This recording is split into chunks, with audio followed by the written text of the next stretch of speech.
We also talked about, just briefly, friends and family, and how when you start up, they are the enemy.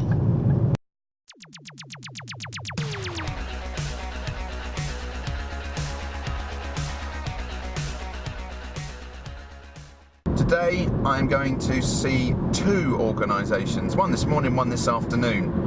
And the reason I'm making a video about both of them at the same time is they have the same agenda. And that agenda is say goodbye. As a consultant, we don't want you to be dependent on us. We don't want to come and see you all the time. You know, as consultants, we're in this game to do different things with different people and pass on knowledge. The more people we see, the better we are. So, today, two client relationships will come to a natural end, and by natural end I mean it's the right time. We've done what was expected of us, client's happy, and these sessions will be tidy up any loose ends, an opportunity to ask any questions, and goodbye.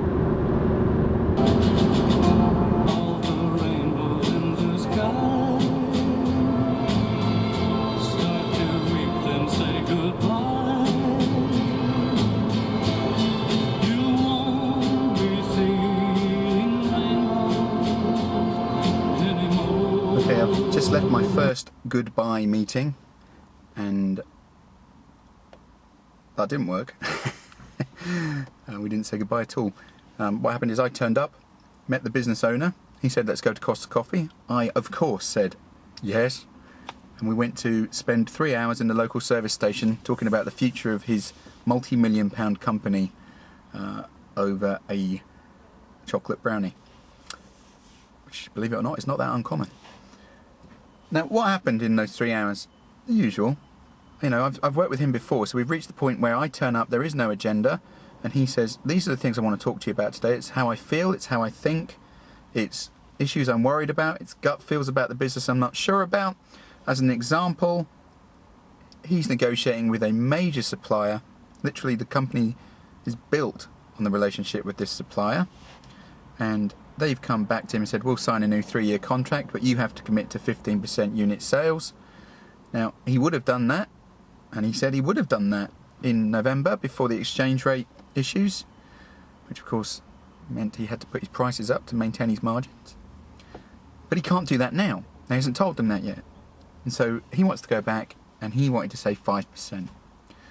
And we have a very organic conversation, which I will call the if I was you, but I'm not conversation, which goes along the lines of this. It's not my money. It's not my risk. It's not my business. It's not my life. But if I was you, this is what I would be thinking.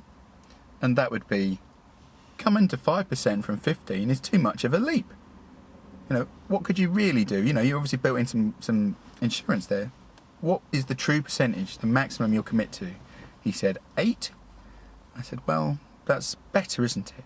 I don't want to oversimplify things or sound like a market trader, although we should all be a bit like a market trader. You know, that is pure business.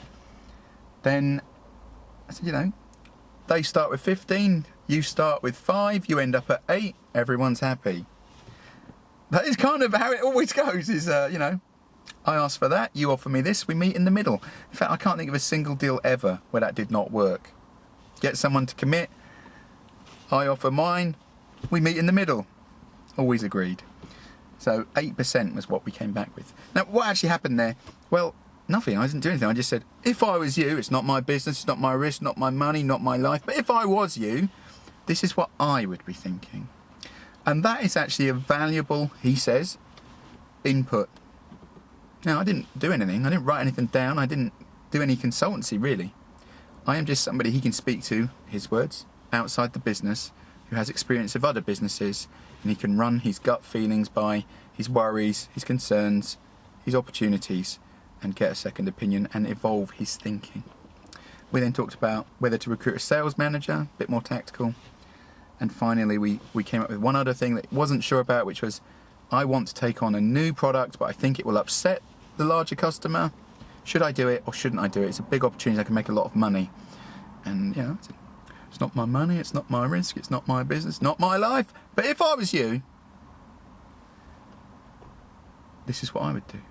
And the answer to that one was, if your main supplier objected and said, either dump that alternative product or we'll dump you, what would you do? And he said, well, I'd stick with the main customer because I already have them. It's not a new relationship, it's not risky, and it's money guaranteed. I said, well, if that's what you would do, you should keep them happy first, which means be honest.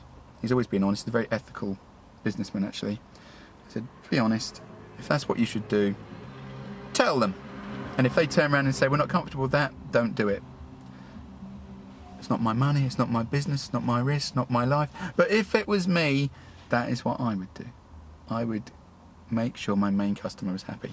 Right, cut to the point. At the end of it, I said, here's the form. Thank you very much. I've enjoyed working with you for the past 9 months. And goodbye. At which point he said, hang on a minute. I don't want to stop working with you. He said, these sessions, where you're the only person I can speak to outside the business in this way, his words, not mine, are invaluable to the business because it focuses what I do, all the rest of it. And I don't want to stop. At which point I said, okay, let's not stop. Coming back to what I said at the start, we don't overstay our welcome. We don't want the company to be dependent on us. We want an exit. But if the time isn't right to end the relationship, and that's not for me to decide, then we don't. He said it isn't time to end the relationship. And so we both agreed to stay together.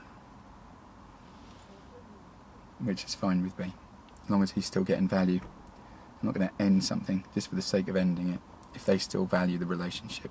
And he did. So, strike rate on saying goodbye today, thankfully, 0 out of 1. I'm now going to go to the second meeting and say, or try to, goodbye again. I'll update you later. I remember that you said goodbye.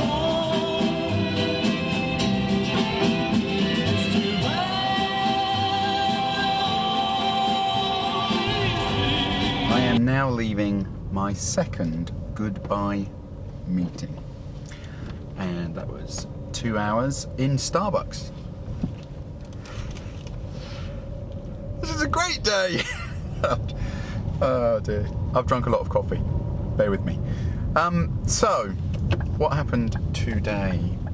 Today we discussed, it's kind of the opposite end of the scale, I suppose. It was, how can I generate revenue quickly? I won't bore you with the details, but we talked about relationship marketing. Don't sell your own product. Go and dovetail into some other companies who are speaking to similar customers. Persuade them you can add value to their service, or they can make money off your service, and they sell for you. Oh, that's a much better plan. Doesn't take any of your time, and existing customers on tap.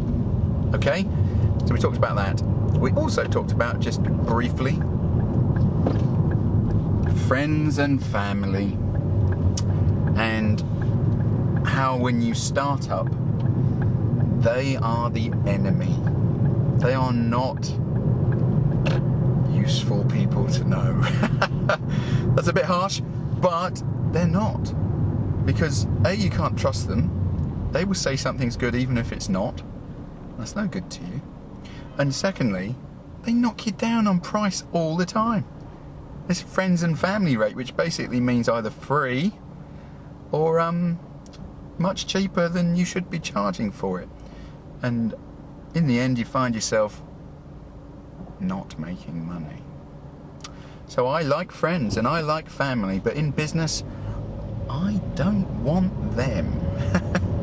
I want people who see the true value in what I do and who are willing to pay for it. So that was the kind of conversation we had. No freebies.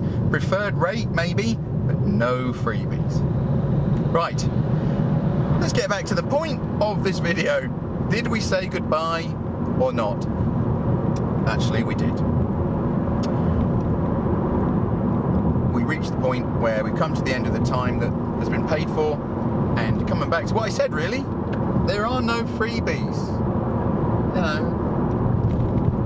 Not really, because time is precious, and if I do that too many times, I don't have a business. That does not mean I switch off the minute the time is up. Okay? And this is what goodbye is in our world as consultants. At the end, we say, I know you can do it. And if we don't believe that, we shouldn't have been working with them. I know you can do it. This is what we believe you need to do to make it happen. And keep in touch. And if you have a quick question, if you're not sure about something, always ring me, always email me. If it's something quick I can help you with, I will. And so, whilst it is goodbye for now, it's not don't ever talk to me again. We are involved with the story, we're engaged with that person's life. I want to know, as an individual and a business, how well they do. Because I have been, in a modest way, part of that journey. And so we never say goodbye. I was lying. We don't say goodbye. We say, for now, let's agree not to see each other for a while. And when the time is right, you can ring me, you can email me, I will help you.